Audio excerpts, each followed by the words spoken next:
We always know when a decision happens, what are the consequences of the decision?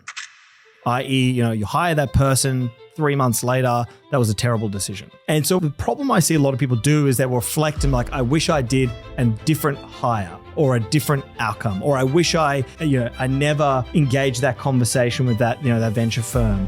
Because what they're doing is they're creating a version in their mind, which is predicated on no real evidence, and going, that would have been a better outcome. But you don't know the consequences of that outcome. So if I reflect and look back at, the reason we know each other and the reason you became one of our first customers in our business is because of the connection. So there was still always little elements of it that makes that not a failure. It's just, that was just another building block that was required. It was also for us, it was one of the best things that happened because really early on, we just went, we will never talk to another venture firm ever again. Yeah. Like there was a big part of our fuel in those first years, which was actually a fuel of spite, where we were like, they said there's just, this doesn't stack up.